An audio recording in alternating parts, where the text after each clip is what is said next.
Bonjour, je m'appelle Candace Barrett. My dad is Pete and his mom is Isabel Ducharme and her mom was Josie Lilly. And I'm Métis from southwestern Manitoba, from the Turtle Mountain area of De Lorraine. And I'm also French Canadian from St. Boniface.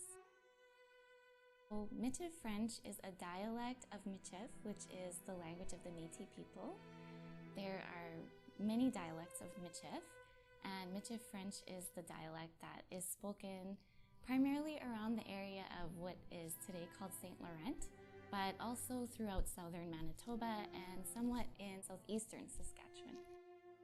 Hello, my name is Arlene Chapman. My mom and dad were Laurent Flema and Emily Flema. So my father, he spoke French at home all the time. It was Michif French.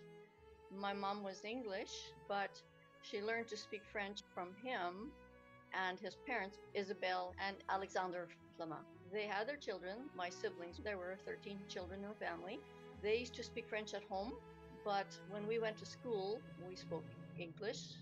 Came home, mom and dad would speak French to us, and we would respond in English, which did not please my dad.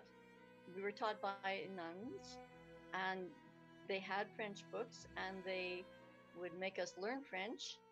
But when inspector would come, because he would do a surprise visit, he would come to the school, and we would have to all hide the French books. The French that we learned at school was more of a Montreal French, but at home, because it was Michif, a mixture of Cree and French, there was a lot of words that sounded like the French we learned at school, but they would not have been approved of to be speaking this French like in front of the nuns. So they would have spoken what they would call the proper French as compared to the Métis French. So growing up, I had many cousins with which I would speak what I would call today Michif French. And we would do what I know today to be code switching. So when the teacher would come around, we would speak French Canadian French, or at that time we would call it good French.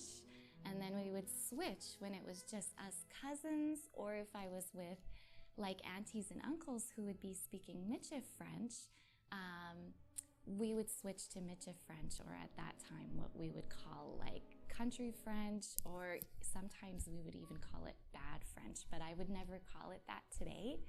I think that's a pejorative term. I didn't know growing up that it was a whole different language, but I knew that there was times where we had to speak like school French and times where we got to speak our language.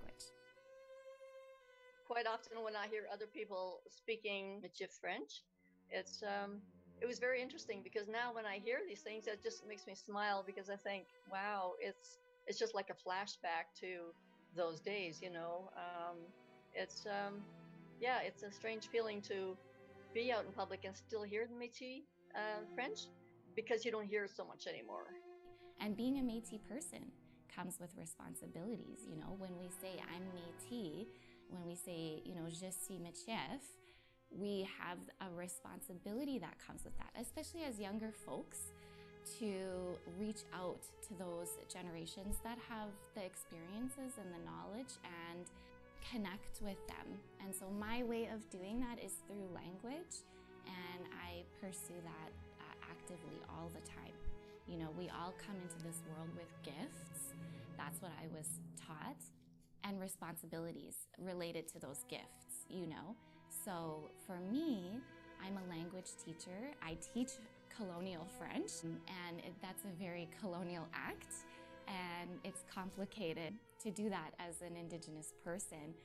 However, my gift of understanding language and of having access to English and French gives me that responsibility. It is a concern that it is slowly dying out.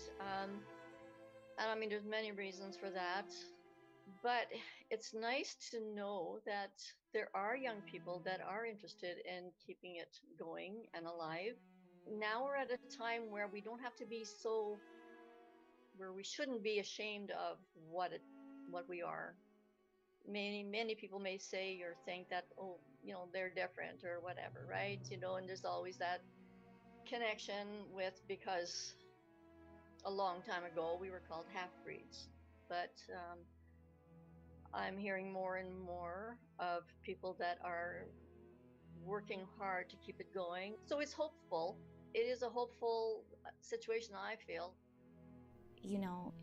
Just for young folks today, people again who are in their early 20s or their late teens that are wanting to reconnect and are feeling passionate about it and don't know where to start, you're doing it. You're doing a great job, and it's because of young people that the language will survive.